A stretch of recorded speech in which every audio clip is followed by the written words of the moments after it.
founder of Journey Before Success, my sister's keeper, Miss Gina Brodie-Mends. Gina. The reason for the pain in my calf this morning. Oh my gosh. Gina organised this most amazing Zumba class with 3 wonderful teachers. What were their names? They were, let me see if I can remember, Louis, Raquel, and Romero. You're good. Romero. And they just took us through our paces for 2 hours. Mm-hmm. With this energy that I don't even know where it came from, but that was fantastic. Thank you. You're welcome. Thank you. Thank you. I saw it was for 2 hours, but you know when it didn't register till you get there, and I thought, oh my gosh, I'm going to be doing this. I'm Zumbering people. I'm going to be doing this for 2 hours. How am I going to do this for 2 hours? Then it was done. Loved it. Experiences with you. Journey Before Success, my sister's keeper. People need to connect with you via Instagram.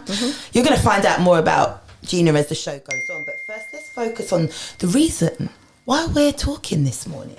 So Mr. Steve Harvey has been having conversations over the past couple of years. I think it was after he wrote his book, and he was professing his understanding of what the 3P's are. So I'm going to read them out. Or would you like to read them out? No, you read them.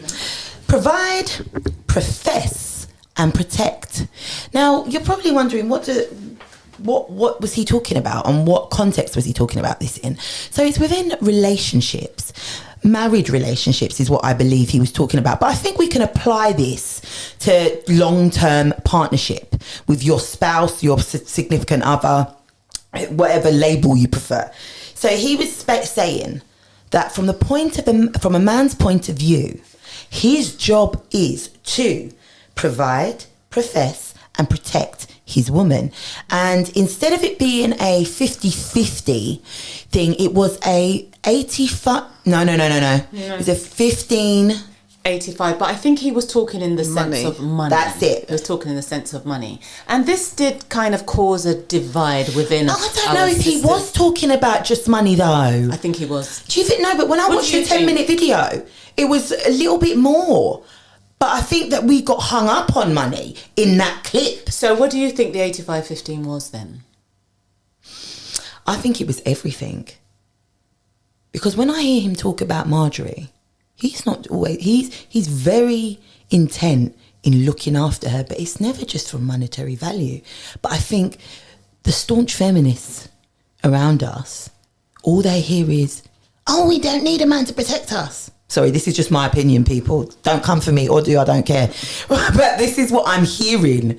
I just feel that he wants to protect her in every area. But this is my personal opinion. And that is an opinion. Steve Harvey, if you're listening this morning. Yeah, phone in. You can give us a call. Grand Rising, Gina. Grand Rising. Thank you for joining us in our crazy this morning. So, talk to us. Okay, so I looked at this video and I thought it was very interesting. Yeah. Because a lot of times people jump on labels, roles, responsibilities and glass ceilings. Yes. And we know at Journey Before Success, we do not have any glass ceilings. We don't have any boxes, and we do not follow any labels and titles. So what I want to do is share some of the points of views that people had shared, and then I'm going to share my opinion. Okay. So someone said, I'm old school. I believe a man should show all of that, but a woman should also do the same when the time is right. Yes. Balance is what the person said. Mm-hmm. Someone else said, I definitely agree to the majority. They said, I agree. I believe a partnership works when you can use each other's strengths to your advantage. Agree. Exactly. I agree. Someone else has said...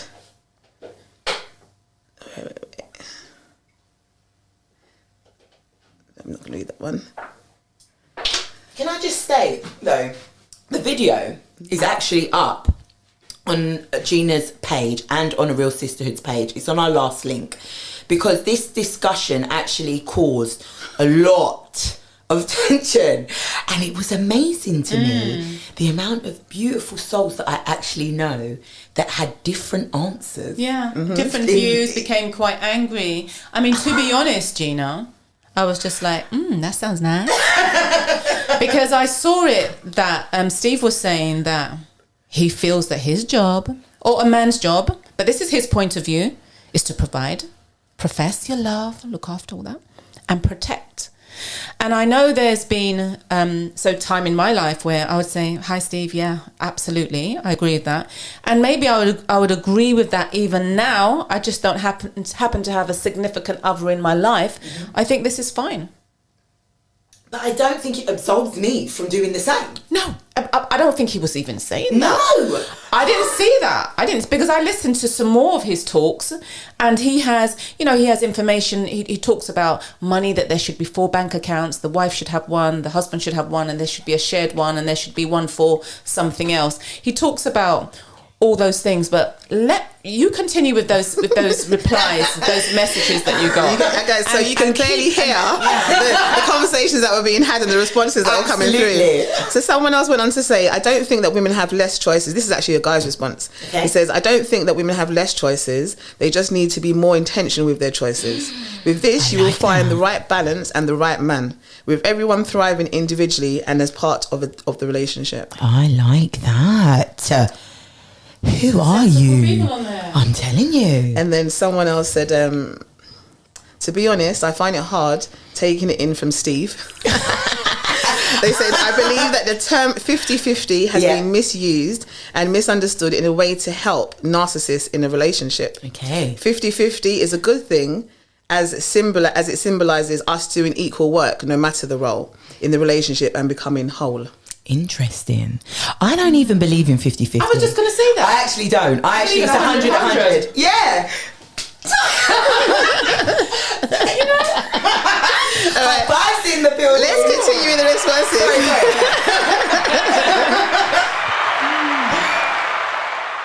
So someone else has also said with responses that I can't tell you the number of men who have questioned, this is from a woman, I can't tell you the number of men who have questioned my womanhood because I don't cater to them. So when I hear chat like that, I think, yeah, but mate, you talk like it's an option when really it isn't. It's all in your mind.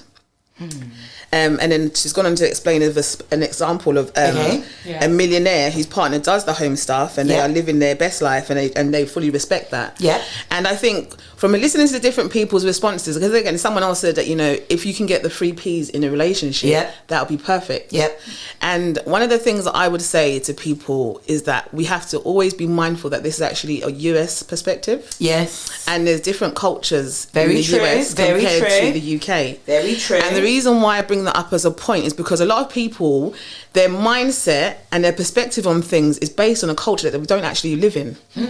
I'm going to even say further than that. I don't, because I believe within the US there's so many different mindsets. Like here, there's so many different mindsets, and of course Steve is talking from like he's in a place, he's very, very rich, and maybe he can afford to speak like that. There's going to be families where it's going to be very, very different. It's just going to be very, very, very different. I actually like that. I'm not even going to say it's old-fashioned. I believe that everyone has their strengths and their weaknesses, 100%. and you need to weld that into a relationship. I don't think you can have a one-size-fits-all. So I think I didn't even, like, it just kind of slid off my back, and I thought, that feels nice. I like it. I like it. And I believe that you make in your relationship, you both provide something. Mm-hmm. You both profess. Yes. You both protect. Yes. But of course, it's different levels with what skills you have, with what you have. It's going to be different amounts for each of those: provide, profess, and protect. What do you think, resident coach?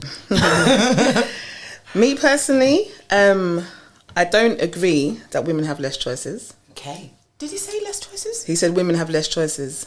Okay. He said he believes women have less choices. That's why they need to have 85% of the income, 85%, I guess, maybe with the opportunity. Yeah, he said that didn't resonate with me. Yeah. I think I need to hear that. I didn't hear that. Said, yeah, he did. He said that women have less choices. Okay. And I don't agree with that, particularly one in the UK, and particularly within the black community. Mm-hmm. Me as a black woman, I recognise and identify that compared to my black men, my black kings, I have much more choices. Yes. And I think probably for us as women and guys and people in relationships, whether it's a romantic relationship, or it's, you know, we're going into business. Yes. We have to actually acknowledge and identify actually the position of power that we're in. Yes. I think often, you know, people look at positions of power and they tend to look outside of our community. That's the truth. But actually, when you look and see the opportunities that we do have, it changes the narrative within your relationship. Absolutely. And I believe that it's a case of the right person for the role, based on their skill sets, their experiences, and their knowledge and opportunities, is the person that takes that role within the relationship. Well, yeah, I agree with that as well. I agree with all of that. I don't see how that compares with That this, is because you know, in a relationship it says, like he said, he thinks the man should provide, and I think so. I'm just looking at Steve and his opinion, because I can sit there and have my opinion, and I don't mean it's for you take what you want of it, but to provide, if that's financially, then he goes out and he does his work and he brings the money in. Maybe that's how he feels that he can be manly, and that's his role. Yeah. But perhaps you know, because he brings in so much money and the wife looks after their children. But he didn't always. No. And I think what stands out to me with Steve Harvey is his children from his previous marriage. They're all in his life apart from one that was stopped. And for me, it's very telling to me, if their children are all in his life, whatever happened before, it wasn't that bad. I'm not saying that they didn't have things to work out or whatever. I'm not in their day-to-day life. But I'm very mindful of that stuff. And I'm very mindful because so a lot of the people that had these conversations, when they were putting out their posts, when they talk to me on a one-to-one, they all want to have the 3P's. But they're not bold enough to say it in an open arena. Some of them are. Some of them are not. And I think... Sorry, go on. I was going to say, I think it's to do with a lot of labelling that comes to society.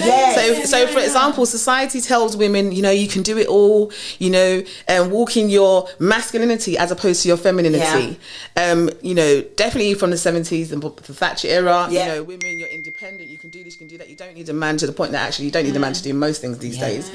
And it's made people feel that actually if they want to stay at home and be taken care of, I guess, have, you know, quotation marks as the society will deem it, oh, you're not really a woman. If you choose to want to, maybe, let's say, not have children, oh my gosh, you're not enough of a woman. It's the truth. There's so many labels and titles. If you have children or if you don't, like, where do you win? Exactly. There's so many labels and titles that are put on people. And I think, and this is why I always continue to talk to people about choice, you know, in terms of at Journey Before Success, the three things that underpin what we do is choice, freedom, lifestyle.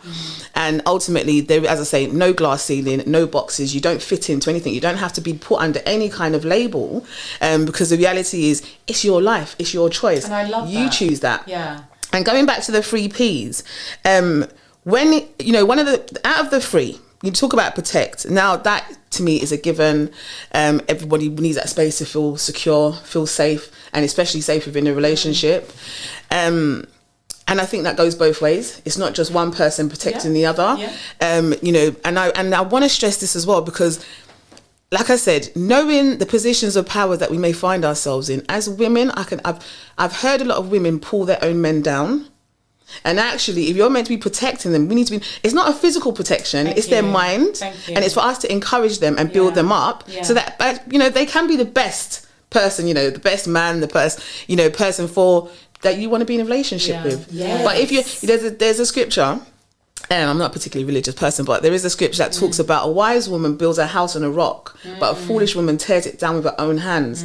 And from working, particularly with women under our project of My Sister's Keeper, I get to hear conversations, and I stop and I think, well, why would you say that to someone if you already know they're feeling down? Why have you now come to put an additional stone around their neck?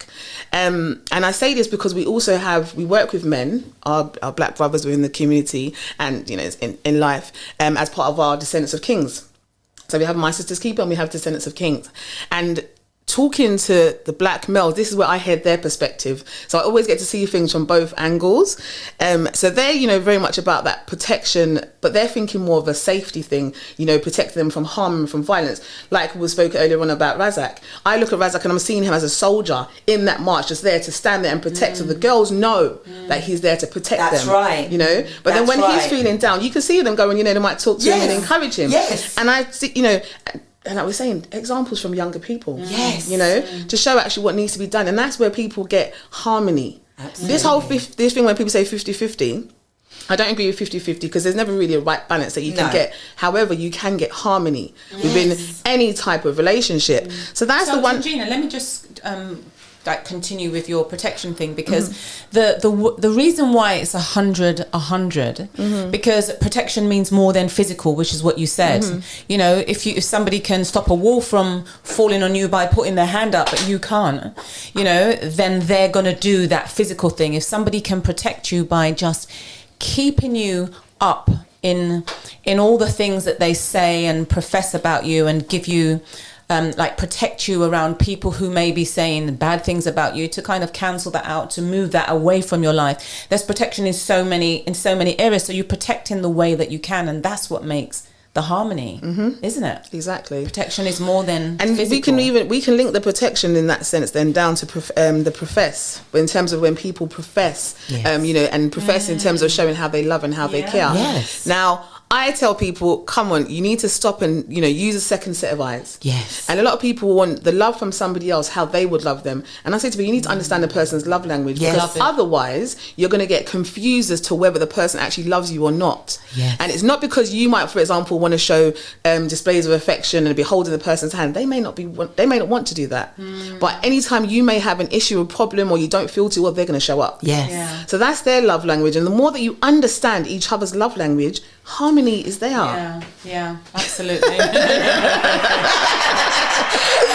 Harmony, you know. It's true. We need to understand. Just want to give a shout out to the harmony. I don't think people take enough time to really get to know the person that they're choosing to want to be in a relationship with. And also to understand that just because that's the way you give love doesn't mean to say that's the way you're going to get it back. Exactly. Because people have, as you said, a different language. Yes. And too often I see people, both sides, males and females, get into relationship. Actually, when it comes to guys choose a woman that they actually want. Yes. Women tend to choose women that they want a guy that they want to change to become the version of who they want. That's the truth. And I think that's what causes a lot of breakdowns. And with anything, it's about relationship first and understanding that person. That is the truth. Choosing to love and protect that person and profess your love for that person from where they're at. That's true. You know, because there's too much then judgment. This is the truth. That comes in. So it's almost like you're literally creating barriers and blockages within your own space. So I mean, you know, we use Steve Harvey, but that was just for me to get a conversation going. Absolutely. But then when I look You did that. but you should have seen our WhatsApp group. Sorry. When I think about the protection, I can see, you know, whilst we may look to guys to protect us physically and mentally as well, but because of how women, we have that ability, that innate ability to just nurture and actually to create and to manifest. I see how it's beneficial that we can nurture and protect a male person's mind. Absolutely. And as I said, we're talking about the profession, looking at the love languages and really understanding it and implementing that within the space and taking time for people to actually grow and to understand and be patient with them, your love language. Yes. Because some people talk about date nights, for example. Go on. And they will be like, oh, you know, they didn't do this. And, you know, I expected. Let's use Valentine's as an example. Let's do that, gosh. You know, oh, it's Valentine's Day. Some people celebrate it, some people don't for whatever different reasons. And that's another thing. I think people need to take into consideration people's life experiences that has brought them to the place of where they are now. Yes. Because that's going to inform how they're actually going to show up in the world. Absolutely. You know, that whole thing of nature, nurture, choice. Absolutely. You know, someone's natural ability, because of society, there's a lot of things that, you know, like we're saying about the school system. Yes. There's a lot of things that people have been nurtured into a particular way. That's not how they would naturally want to be. That is but they've the been truth. nurtured to do that. I'm actually a testament of that. And I really do believe that. When I look back at my relationship with my husband and how it started, he's been consistently the same throughout. He's pretty much the same. He's just improved within himself and grown stronger within himself. I am the one who didn't know who I was at all. And I do know that for me and a lot of the women that I've been blessed to be around, that journey of unfolding and becoming the truth of who they are, not what was projected onto them through their growth experience and, you know, whatever areas it comes from, this is not about blame, but just understanding this process. It's very freeing. Yes. It's very, very, very freeing. It's the freedom. It is the freedom. It's the freedom that you get because, as I say, we're born, that's our natural ability. Up until the age of, let's say, 5, 7. Yes. Then schooling system, whatever or not, and, life and family, then that becomes the nurturing. Then when you get a bit older, then you now have a choice. Yes. So that's why for me with JBS we start from choice. Yes. When you make the choose and get the clarity on where you are now, you can choose now. Do you remain that way or do you want to change into actually become a lot of the unlearning? Yes. And then as you said, it's been freeing. You feel liberated, and then it becomes your lifestyle. And you can tell when someone actually is just liberated because they just have a radiance that comes off them. But just going back to Steve, I'm going to go back to Steve. There's the radiant one. So in terms of professing, I'll just say to people, say to our listeners and to ourselves, is that, always understand the different person's love language, whether that you're in a relationship with a person, whether it's a friendship, with your work colleagues, no matter who it is, because we're all humans. That's and actually right. we need to understand that the different people show up in different ways. That's right. And we don't have to be so defensive all the time. And I think people tend to be quite defensive when they actually don't know who they are. Because if you know you're not showing up in any kind of negative way and you're showing up in love, but you feel maybe some kind of hostility or some kind of negative vibe, well, it may have something more about how you're showing up as opposed to what the person is projecting to you, because they may just be unlearning. Yes. And then, as you said, it's been freeing. You feel liberated, and then it becomes your lifestyle. And you can tell when someone actually is just liberated because they just have a radiance that comes off them. But just going back to Steve, I'm going to go back to Steve. There's the radiant one. So in terms of professing, I'll just say to people, say to our listeners and to ourselves, is that, always understand the different person's love language, whether that you're in a relationship with a person, whether it's a friendship, with your work colleagues, no matter who it is, because we're all humans. That's and actually right. we need to understand that the different people show up in different ways. That's right. We don't have to be so defensive all the time. And I think people tend to be quite defensive when they actually don't know who they are. Because if you know you're not showing up in any kind of negative way and you're showing up in love, but you feel maybe some kind of hostility or some kind of negative vibe, well, it may have something more about how you're showing up as opposed to what the person is projecting to you, because they may just be having a bad day, but because it's triggering something off in you, that's how you're going to respond and, accordingly. That's the truth. But the last of the 3 P's was provide. And I found that very interesting, and I left it last on purpose. Okay. Because people always jump on finance. Yeah. This was my first point. The first thing that people think about when they think about provide much more than finance is finance. And the reason why I say this yet again is because, I can only speak for myself, being with a woman of... Tell us. An African woman. Yes. Living within the black community, living in the UK. Yes. And recognising my privilege as a black woman, growing up in the 70s. And because of what Thatcher put through, I know I have a lot more choices as a woman to whether get access to finance. Yes. I have a lot more opportunity to purchase my own properties if I want to. I know that I have a lot more opportunity to education. Yes. And just to make choices to live the lifestyle that I actually want to do. Yes. Now I recognise now that my male counterparts do not have the same access. No. So if I'm going to go on a perspective that actually I'm expecting you to show up, first and foremost, the first thing that comes to my head is that when we go into a relationship, that you need to show up financially for me, I'm already putting you at a disservice. Absolutely. Because there's so much pressure. Because if you know that the person does not have the same level of access as you, why do we as women, and the women may say, Gina, come on, you're short, that's kind of short here, but why do we as women keep on insisting that they should be doing something that we know is already stacked against them? And I'm going to say... Why do you think that is? Yeah. Because the society's told us that. Yeah. But why are they drinking it and believing it? Because a lot of people walk around in a zombie-like So they prefer state. the resistance? Yeah. No, because, like when people... For example, when people say, oh, how are you? A lot of people just say, I'm fine. Yeah. The reality is, no, you're not. Yeah. You just finished crying the whole night. Yeah. There's a lot of things going on, and actually you want someone to talk to, but your people's natural response is, oh, I'm fine. I'm fine, when it's not. Yeah. And that's why I love when I first engage with people, the first thing I want to get very clear on, what is the situation that we're in here? Is it a problem or is it a goal? What are we trying to deal? What is the situation here? And I don't know why people... Do you think, Gina, it's like an embarrassment to not be fine? It's like you haven't quite made it in your life. I think the shame of your sisters.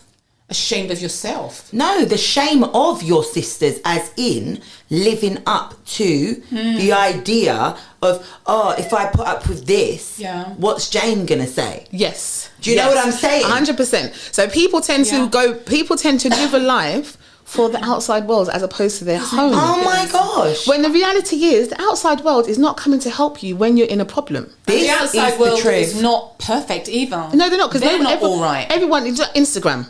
The amount of filters, the amount of positioning, the amount of cropping that people do before they post that picture. No, it's the truth. So, and in reality, in life, you don't have multiple chances to create the perfect example to show to people. So therefore, a lot of people just live in silence. A lot of people live in a lot of trauma. A lot of people live in unrealized potential because they're thinking, oh my gosh, I can't do that because people are going to be looking at me. Yes. I constantly rack my brain to think, well, okay, finding alternative ways to get it out of people. Yeah. So that's what I do. I'm someone who shows up in a space for Journey Before Success, and I'm very unorthodox with my approaches. So like yesterday we celebrated International Women's Day with amazing group, amazing women. Fantastic. Doing the Zumba. Did it as Zumba because that covers in terms amazing of your physical covers your physical health. Teachers too. Yeah, we had 2 males and 1 female. It helps, in terms physically, it helps in terms of just your expression of yourself, but it also helps them being part of something, because then we put a cause to it. Yes. Because often if you say to people, show up for yourself, they don't show up for themselves. But if you say to them, can you help someone else, they're quick. It's the truth. So the fact that actually you didn't need to pay for the class, just bring some food to help someone else eat. That's the truth. Out, people turned up. That was so beautiful. People turned up. So in that, people will show up to help other people in their relationships and help them do better for themselves and what they can then portray. But they're not doing the same thing for themselves. And the question I always ask people is, why don't you do it for yourself? What is it about you? What is it about your past experiences? Why do we not love ourselves enough to actually take those steps? Yeah, why do we not love ourselves enough to actually take that action, take those actionable steps, whether they be bite size or macro size steps, but do it for ourselves. Can I ask you why? Why don't we? Yeah. Oh God, do you know what? There's just so many layers. Give us one. But there's always a running thread with all the women I've spoken to. Because I've got my answer, but I would like. I think ultimately it's fear of judgment. That's mine. Because I always used to think it was about people don't love themselves, but it's not that they don't love themselves, they do. But actually, the judgment that comes with you loving yourself and actually just being who you want to be, everyone doesn't feel that they can do that. Actually, don't worry. Freddie's actually going to fall over in the studio. Do you know?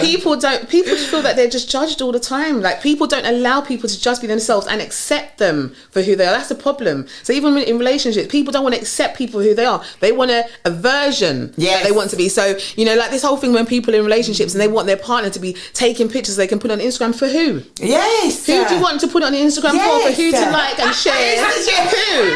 And that your partner doesn't like it, and so you're causing disharmony in your home so that other people outside can like it. That doesn't make sense. It doesn't make sense. If you want to take pictures, take your pictures and post. Whatever kind of pictures you want to take the pictures and put them up. And that's it. We impose ourselves on other people. I'm going to say that when I was growing up, one of the things that I learned. So true. It's so true, and it's ridiculous, isn't it? Oh my God. But one of the things that I learned, it was about, my life was about serving.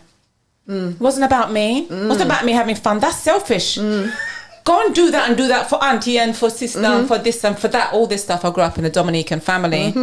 And it was about, you don't have time to take care and nurture yourself, really. You work and you serve. So the serve was for others. There was no serve for me. It's only when I had my son, and after a little bit of trauma, that I had gone on this course, and somebody said, perhaps 5 minutes a day you should take some time for yourself. And then I began to look at, okay, that's some time I can have for myself. Not that I didn't do stuff like go to the gym and da-da-da. I did that as a kind of distraction, as a thing that I did because I worked in that. But to take that time for myself was something that was pretty new to me. And it was almost selfish. How can I be doing that when that needs to be doing and that needs to be doing? So I think that is maybe something that people get into. And then there's that guilt there's that almost guilt about taking time for yourself. And you know, when we went to your Zumba class yesterday, I mean, I love physical stuff. And by the time we finish, or even halfway through, you're just laughing. Yeah. You're just freeing yourself. You're just moving your body. And that has some kind of maybe a spiritual release where you're just like, this is me. And this is how I do that. Mm-hmm. And you just... It has much more than just going to a Zumba class and shaking yourself. Mm-hmm. It has a connection, it has a freeing, it has a release, it has a allowing. It has even like your oxygen that's pumping around your body. It has that serotonin to go around and all of the endomorphins and whatever. It's just so healing. It's so wonderful. And that's what I love about the things that you know, as Charlotte said, journey before success, everything's about experiences. Absolutely. And in all the experiences that I put on and give people opportunity to access, it continues past when you've left the space. Because a seed would have been sown, seed would have been nurtured in some way, shape or form. And a hormone would have been released. Yes, serotonin. On a scientific place, that is like shake yourself out of your shell. Because sometimes we get... What are you doing? I just said she's changed. Come on, it's good. I love it. Sometimes you get a bit stuck in a shell. Mm-hmm. And it's like, oh, this is me and this is how I do. Yes, thank you very much. Yes, lovely. Just shake it off. Mm-hmm. Shake off those pretenses, those shells, those coverings, and just be you and love yourself for being you. And if people are not comfortable with you being you, then they're not comfortable. People. Listen, exactly. It's not even a bad thing. No. And you know, one of the things that I would say, and I'll put to our listeners, you got Freddie dancing there. One of the things, you know, people need to think from this conversation, what is greater than love in a relationship? It's the foundation for it. No, what is greater than love? Nothing. I disagree. Okay, she's got an answer. You go on, tell her. I don't think there's anything but the acceptance of love, the giving of love. The thing that's greater than love in any kind of relationship, whether it's, again, I say romantic or friendship, work colleagues, is trust. Just because I know you love me, that doesn't mean I trust you. Oh. Doesn't mean I trust you. I don't agree, but I'd love to hear more. Because if I don't feel safe, you can say to me that you love me. Yeah. But unless I feel safe, I'm not going to be open to share, connect with you. Okay. So even, for example, at the Zumba class yesterday, there's people that will know, okay, Gina's putting this on because she's coming from a place of love. She wants us to do better. She wants to, you know, from a holistic perspective and, you know, health and well-being, and it's self-care Sunday. So we're going to be shaking ourselves off. But I intentionally then, for example, would go around and engage with them, show them, be the example, to make them recognise that they can trust. If I'm saying go and do this, they already know that I love and care, otherwise I wouldn't show up. True. But in order for them to be open, to feel free, they need to trust that I would do that. Okay. Now, for me, my translation on that is there's different types of love. And that, to me, is still love. The foundation in that, like the beacon of what I just heard, was just a different type of love. So I liken it to parenting. Like, let's just say, like, your child is going to touch a stove. You're going to shout, no! Yes, that's a bit, it might be a bit more bass in my voice. I may even slap your hand. I love you though. That is still love. But I do understand your perspective, because for me, okay, so if I say I love something, I love it. But then if I say I love you, if you know who I am, you know it's real. And that encases everything. If you choose to, trust is in that for me. But the reason why I say trust, and sometimes I do use words intentionally, is because I love this. You know, you get guys, let's say guys, for example, where, guys, females, whichever one, I love this. may not be, you know, you're in a committed relationship, but they choose to then go and sleep with someone else, for example. Well, how could they do that? Hold on, I've lost. No. You've got it. I know exactly what you're doing. They will say, but why would you go and share with someone else? Let me take the sleeping part with it out of it. Okay. Why would you go and talk to someone else, another female outside of our home? Yeah. As opposed to me, when you know that I love and care about you. But that's just foolishness. If we're talking just in the text of conversation, you cannot control your other half, whether it's man or woman, right? From talking to another person. They might not be comfortable with it. Right? This is what you just said. They might not be comfortable. Yeah. But it doesn't mean that it's not love. Because sometimes there is a knowing that your other half, they may not be able to go there yet. But then the reason why I'm talking about the trust element, and in case I've maybe this is good. I love this. In case I may have confused the listeners' mind, let's take the sleeping with someone else out. Let's just remove that. That's gone. So literally, just in terms of even in a partner, they've gone and spoken to someone outside of your relationship about an experience or something that you're going through. A lot of people say, but why did you not speak to me? And what my response is, because I don't trust you. Okay. And we'll bring it back to the protection. They don't trust that if they are vulnerable enough with you and share it with you, that you're actually going to protect them. But is it always that, Gina? Because could it be that they need a different perspective, that they can't get from you? Yeah. You just might not have had the life experience. That's all it is. And it is. That is definitely one of the cases. And I think there's levels in a relationship. And I think trust and love are two different things. I think there's two different things, because you can love somebody and never want to hurt them, but then you do something and you say, why did you do that? You didn't trust me. And it's just like, you haven't had that conversation to know that was important to that person, that was a trust thing. So it's but that's why I say there's so many layers to it, and that's why people need to really open communication. People need to talk. Open communication without judgment. 100%. Without judgment. People can do that. I think that without judgment is a very key thing. But the reason why I say trust, because a lot of people know that they love people. A lot of people know that in friendships, I know my friends love me, I know this person loves me, but do I trust you enough to allow you to get close enough to me to actually help me when I'm vulnerable? No. It takes time, doesn't it? It does take time, and that's why I say. But this is why I say that people need to be patient. There needs to be patient. So there's so many layers. Do you know what I mean?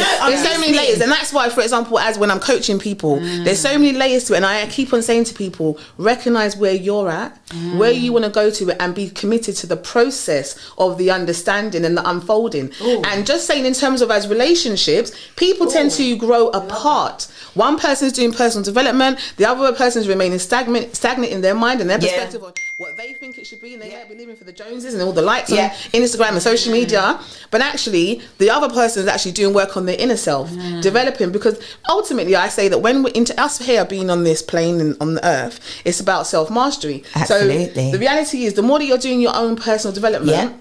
That's the best gift. That's the best form of love that you can ever give to anybody.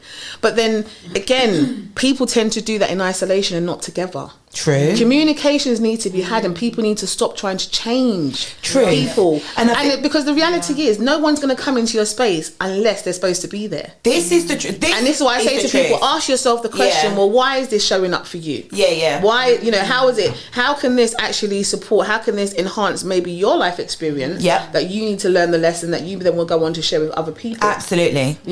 So, yes, love ultimately, and love conquers all, and love is the foundation, everything that we do, but we have to also be very mindful that just because you say you love, that doesn't mean the person's going to trust. But that is so true. But I love what you said. So true. It doesn't mean just because you say you love doesn't mean the person will trust.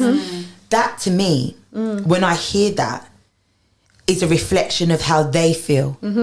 Nothing to do with how I love and trust you. No. Do you see what I'm saying? Love and trust. You said love and trust. Yes, because if I love you, you trust me. Yes, 100%. Oh, we won't be doing this. Do you know what I mean? It's the truth. But at the same time, it's like, okay, so if I love you, I trust you, I have no problem. If you feel like you don't trust me, I'm actually okay with it.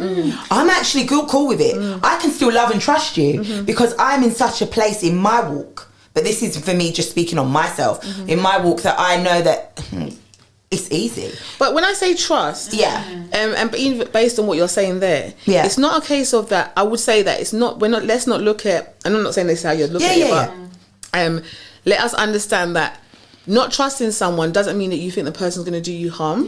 Oh, yeah. Because often some people might think, well, actually, I don't trust you because I think you may hurt me in some way. Yeah. So often people don't trust because they're not ready to deal with whatever trauma is limiting them. Oh, yes, 100%. You know, and I think, and that's where I think, you know, that so whole is level trust of. the right word then? Hang on. No, I think trust is the right word because that's the word that we use. You can love some, because we were talking about love. So just say you fall in love with somebody. It's just like, I love this person, blah, blah, blah, blah, blah, blah.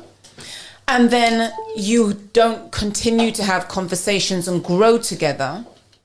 You may do something and that person might say, why did you do that? Or just say you go and you share some conversation with somebody and then the person thinks, well, I thought only we would talk about that. Oh, so I don't trust that you've done that. I thought I could trust you. And then there's confusion there because there hasn't even been like a definition of what is trust in our relationship, and why would you feel like you shouldn't trust me because now I've gone and said that. So do you know what I mean? Often it's like, I think you love first. I think love can come first because it's always different orders.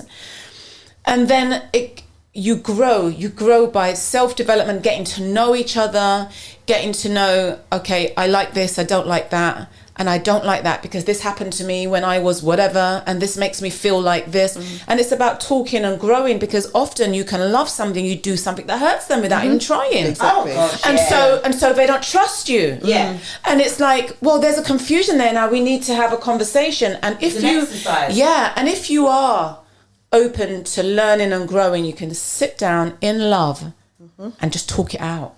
Put it out there on the table, be vulnerable. Because often I've had conversations with people where they've been like, oh, do you know what, Freddie, I really thought you were this really strong woman because you're so confident and you're so this and you're so that. Saying, no, I cry too and I break. We're human. And they're so shocked, like they don't know what to do with me when I'm in that place. They don't know, like, I'll give you some space, and they're fucking gone. Right. But this is what, and this is why I say, you know, trust is just because you can know someone, just because you know that someone loves you, doesn't mean that you're necessarily going to trust them. And it's so interesting that you say that, Freddie, because for me, there's been many different times in my life where I've been in vulnerable situations. I feel like I've been in like really low places, really dark spaces. And actually, I recognise, because of how people perceive me as this strong, independent woman, this woman that's always got everything together. I know what she's going to say. The person that does this, people be like, you know, Gina, you know, you're just so strong. Or they'll be like, you know, you don't have to be strong all the time. Oh my God. You know, be yourself. You know, just feel the emotion and actually just release. And I said to people, I kept on hearing it a lot, especially in 2020. And I said, when I started to look at people and I responded, and I said to them, actually, if I started crying now, what would you do? Oh my gosh, I wouldn't know. Oh my gosh, I'll panic. So why would I tell you? It's the truth. What am I going to tell you for? Yes, because I need. Do you know what? Being selective. So you're coming from a place of love. I know you care and you know you want to. However, I'm also aware, based on your level of experience and however long I've known you for, maybe your skill set, whatever it might be, you actually can't help me should I be that open. So therefore, I don't need to be. So therefore, that trust element, and it's not necessarily from a negative place, but trust, I guess, trust and boundaries. I'm not just going to share everything with you just because you want me to, and just because you love me. No, because actually I can maybe causing myself more harm. And often people share themselves and be so open and vulnerable with people that can't actually help them. So therefore, you know, there needs to be boundaries that are put in place. It's the truth. You know, people say it all the time. Oh, Gina, be free. You know, just relax. And I am. I do my self-care. Yes. You know, I've got systems and things in place. But, you know, and when we are in our positions of power, like when I am in these places and I look after a lot of people, and maybe many people will come to me for stuff, and then sometimes I have to close that door. It's like, that's enough now. You know, I will never share anything more than what I do here for you. Listen, that's it. This is the truth. I'm doing that. Yes. And that is not a space for me to go and show those other dimensions of me, because I have many dimensions. I'm multi-dimensional, and I have many sides, and that's the only side of me you're going to see. Exactly. Because that's what I do in my professional way, or that's how I serve you, and that is it. I even have to, you know, we have to put up boundaries and say, oh no, that doesn't go past here, and you know where you can go to get what it is that you need. So people may say as well, just relax, like you said, just be you. I am being you. I am being me.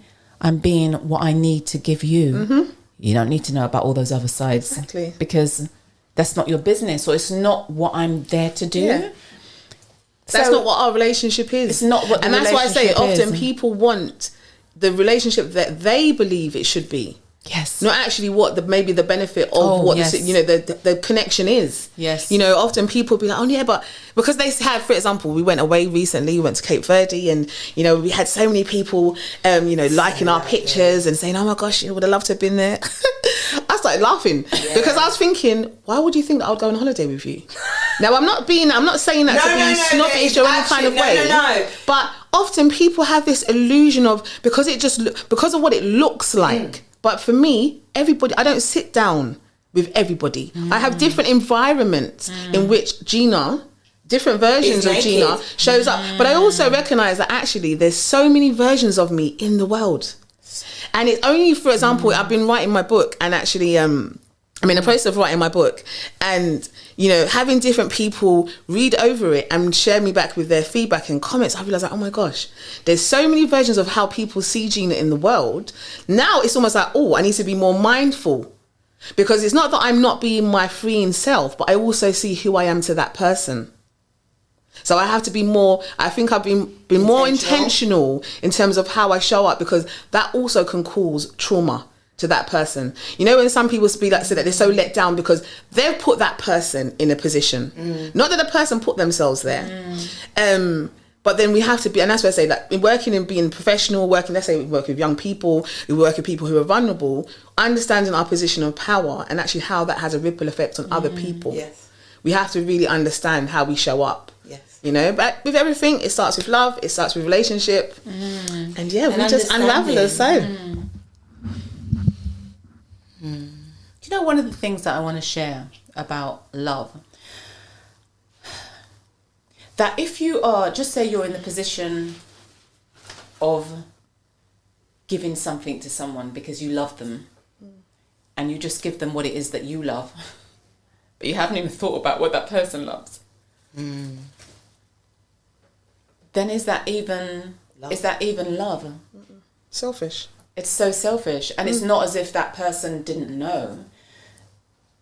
So I'm not being specific, but I'm sure you'll know what I mean. Often we give what we want to give, what we want to receive, what we would like to receive, but we haven't even studied what it is that person would love. Yeah. And so that in itself is love, to actually see what it is that person would love, not just like, oh, I really love cherries, let me go and give that person cherries, and the person says, I'm allergic to cherries. It's the truth.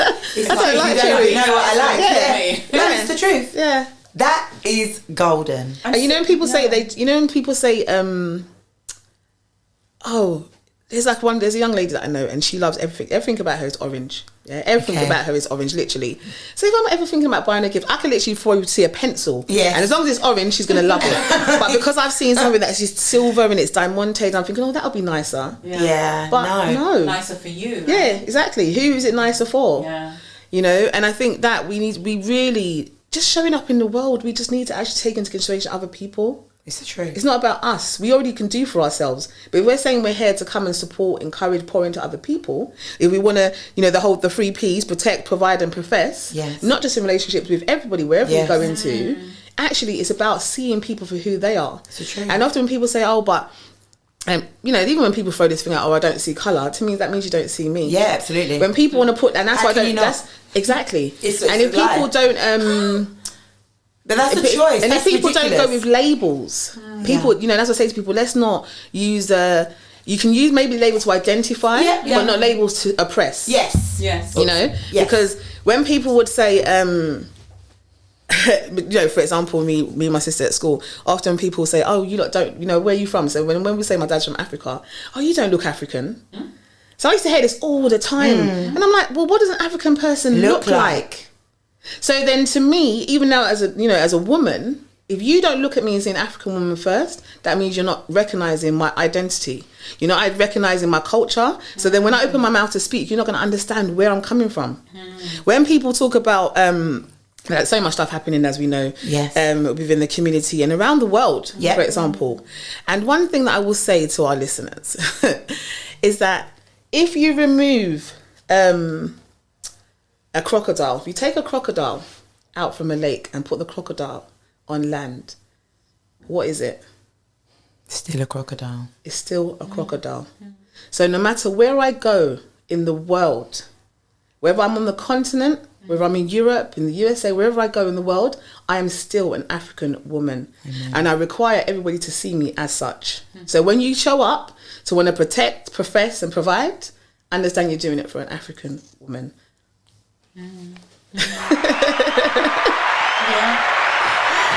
I think people that don't recognise that have a lot of learning to do within themselves. Personal development. But there's a lot of... No one studies for themselves. We have been, taken out of Africa. A lot of us who are from the Caribbean. How far back do your parents go to the Caribbean? Maybe I can check. And then brainwashed and told you're not African. And told you're not. You weren't taken from there. I was taken from there. Yeah. Put there. So maybe we can trace maybe 2 generations, and then it's all scattered different islands. We don't know, right? And so when people don't know that or refuse to even see that, it's like, I think that is not even. I don't feel like they've done anything to me. I just think, wow, how can you not know that I am from Africa? Somewhere along the line I was taken and put on the island of Dominica, or my people, but we were taken from Africa. That is where we're from. And if you can't, no, but you're Dominican because you're different than Africans, it's like, oh dear. No, I know. There's this conquer and divide. Yeah, there is, and it's worked for a very long time. Let's just be honest. It's worked for a very long time. And to what means? Because it removes us from the truth. So it removes us from the power, from the diamonds, from the gold, from all the wisdom of the truth of who we are. So therefore, to identify with it would be too empowering, right? But we're all from Africa. Oh, no, I'm from St. Lucia, I'm from Trinidad, I'm from Dominica, I'm from Grenada. We're all these different... And we are, because we all have our little things that we do on those islands, Well, one of the things that we know when we're, for example, working with young people, so I'm a qualified social worker. Yeah. They always talk about doing boxes and, making the young person recognise their identity. But then as you get older, there's that whole nurturing and again the choice of who you choose to identify as. Because even I was brought up in the UK, I was born here and brought up here, yet still when I open my mouth and speak, people will probably assume that I was probably either born in the Caribbean or born in Africa. Not sure what country from in Africa. They may just they can randomly pick different ones. But it's because I've made that conscious decision to learn more about my history and who I am as a person, because there's often a lot of limitations and we don't understand why we may even limit ourselves, but it's because we don't recognize who we are. Truth. So when I'm coaching people and I ask them the question, who am I? And they're going to start explaining, they always explain labels.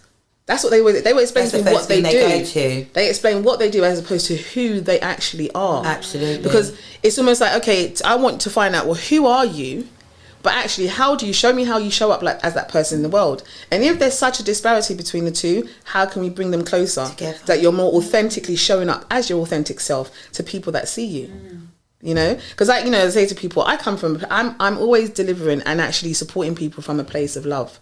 However, I know that my means and how I do stuff may come across as cutthroat.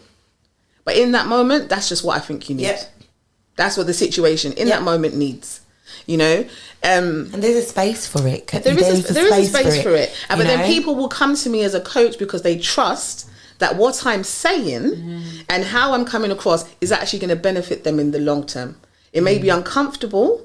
It may not be what they want to hear right now, but they trust the process. Yeah. And, I say this and again, let's apply this to any area of our lives. Trust the process. Yep. As long as you know what you're showing up to do, trust the process. If you chose to get into a relationship with this person, accept them for who they are.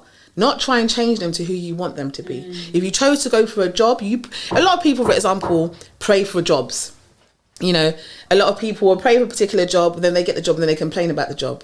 How about you stop and think what you're supposed to be learning whilst you're in that space so that you can then move on? Absolutely. You know, hindsight's a wonderful thing. I can look back and see where there were spaces that I was, what the heaven am I doing here? And then I know exactly why I was there, and I understand it perfectly. And I look now, and that's the lesson that I install in my daughters. That's the lesson that I install in my son and my wider daughters and my wider sons. You know, nothing is in vain, but it's to enable you to develop the more in who you are in this space. I just think it's so. I think like it's almost like having cataracts. The layers getting peeled, it needs to be peeled back. Smoke and mirrors. 100%. 100%. I remember 7 years ago when I did my ancestry DNA, right? I remember wanting to know because there was just one label and it was just being given, And when I unpicked it and I understood it, it was almost like a deterrent that people did not want me to find out about it. It didn't want me to look into that area. And the more I looked into it, it was like, oh my gosh, this. Okay. It was empowering for me because I understood a lot more. And I understood a lot more of how I was feeling and what I was drawn to. It made sense. It was almost like an unfolding of Charlotte. Freedom. So when you do your coaching, like, what is it that you can give to somebody that maybe feels a little bit lost in just even being able to identify themselves? Because you talked about, you said, you say to somebody, who are you? I mean, even that, I'm just like, wow, okay. Because how do you explain yourself? Depending on where I go, I'll say, well, I'm a health and fitness coach. I've been doing this for... And then you say, yeah. But what's wrong with saying I don't know? Yeah, but would you think you needed to say I don't know? Do you know what I mean? Sometimes you want to. Well, I can only speak for myself. And I think that is a learning, though. That is a developing thing. Because without the thing that I do to make money, who are you? Who am I? And am I even able to say that very fluidly? I'm going to say probably not. I mean, I say all the millions of things that I do so many things. The thing that makes money is the thing that I might use to describe myself. It's a thought process. Hold on. With one of our resident coaches, Miss Gina Brodie-Mends. Let's continue. I just want to, summarize. Well, not to summarize, but I think we've kind of shared as much as that we can on the 3P's and never enough time. With and you. In terms of, well, I'll be back in a couple of weeks, or let's say 3 or 4 weeks. But what I do want to share with the listeners today is a reflection, and this reflection is by a scribe called AB. It's entitled, "Do We Really Exist?" Do we really exist? We wake up in a world where we are all work and beauty driven. We do all these things to exist, but do we really exist? Or are we just wandering in a world full of fakery and lies? The lies are the truth and the truth are the lies. Yet we wonder, what is our purpose? Our purpose appears to be based on how many likes and how many people see us doing something. Are we doing something, or are we just wandering? Or just wondering for the sake of it? Yeah. Are we wondering?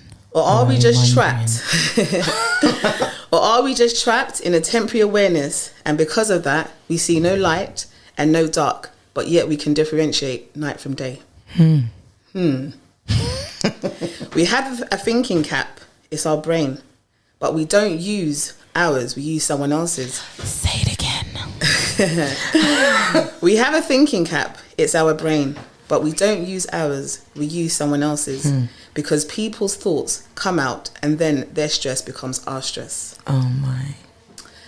We then get lost. We are looking for ourselves, but can't find ourselves because we are in another person's persona. So we remain lost. Lost. I love it. Who is that by? AB. I love that. How much truth. And that question of, do we really exist? That's just food for thought for our really listeners. Is. No, it really is. I've had this moment of thinking a lot lately. How many of us are really here at one time? For me, my understanding is there's only ever one. It's just different reflections of who we are. The mirror. Absolutely. But you know what? I'm so conscious of time, yeah. we can literally talk until. Seriously, we may need to do a podcast on this after. We may need to because this is fantastic. But just to kind of just share some of the stuff that I have open and available for people to access. Absolutely. So those of you that may be following me on any social media platforms, Journey Before Success, we are running a Healthier Together program, which starts tonight. So if you do want to come, still come down.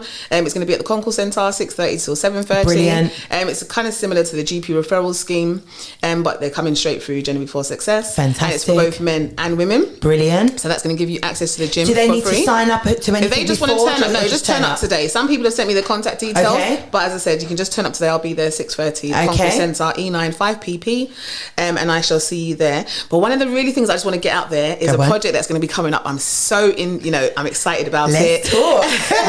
It's called Healing in My Heels. Now listen. Did you? So I don't care if you heard that banging. That has been on my heart for months. You said nothing to me. No. Okay, talk. Yeah. Tell us. So Healing in My Heels is going to be Healing open. in My Heels. Healing in My Heels. And it's going to be a space where I provide a safe space for women to be their authentic selves, to go through that transformation process, to go through that growth, just be themselves and just transform with love. A really beautiful space where they're just being able to just be free and they can trust the process. Okay. I'm going to create that safe space for women. Lovely, fantastic. People can contact me if they have an expression of interest. Let me know what your transformation, that you believe your transformation will be.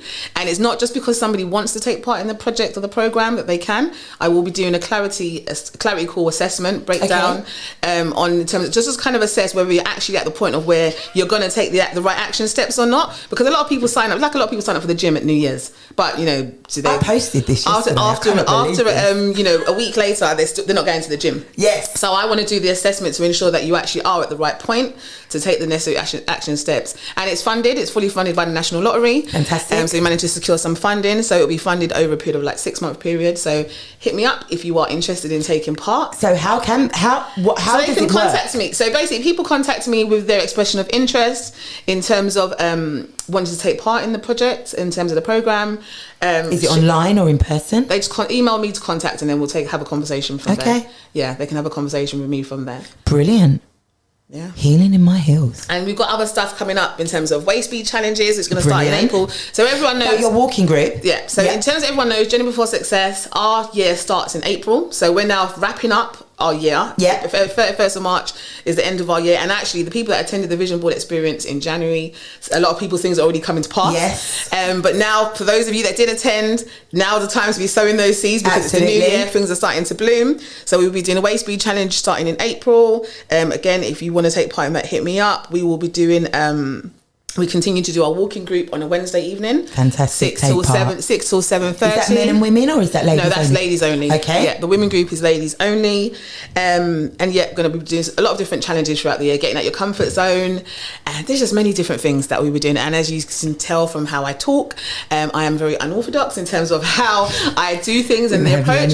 However, you're going to become your most authentic self. You're going to see that transformation. And I'll also offer one-to-one leadership transformational coaching as well. Fantastic. So leadership development as well. And can we just go over all your socials one more time? So also, well, in terms of Instagram, Facebook, it's Journey Before Success. You can email me info@jbsanderson.com. And I do say you can text me Or my number, I don't mind putting my number out publicly. If you're happy to do so. So my mobile number is 077 877 63669. And I always put this disclaimer in because I say do not phone my phone because I will not pick it up. I don't have the Don't be confused. Don't get confused. I do not have the capacity to speak to many people on the phone. However, should I see a message, I will respond as soon as I have the opportunity to. So yeah. Can hit me up. You're ready for transformation? If you're ready to have the choice, the freedom, and the lifestyle that you want to have, hit me up. This is fantastic. This is brilliant. This is brilliant. So yesterday, in my time of meditation and prayer, I envisioned this healing in my heels. I have been talking about it for a couple of months now, but in my home. And I put it up on my WhatsApp status yesterday. And it just, for you to actually say it, I know it's going to be amazingly successful. I know that many women are going to be encouraged and allow themselves to walk in their truth, in their heels. Exactly. In their correct height. And even if they can't wear the heels right now, I'm going to encourage them. I'm going to encourage them to bring a pair of heels that they may want to get into. So by the time we get to the end, I want to see them in the heels. You know, we want to see them in those heels so they can carry it on their back in a rucksack. When we go for our walks, whatever it is, but we're going to be healing in our heels and connecting more to ourselves on a feminine level, connecting more to our sensuality. Brilliant. Just seeing ourselves for who we are and how we show up in the world and without any labels. As it was intended. In our true beauty and our true form. Naked and just as we are. I love it. And not naked in the physical, just naked in the spiritual. This is what I love to say. I saw Gina's face. I was thinking like, I'm always encouraging this nakedness. I know I said get encouraged, get encouraged of our sensual side, but I wasn't quite meaning that. This has been so much fun. I'm actually a little bit speechless because I'm always in awe when things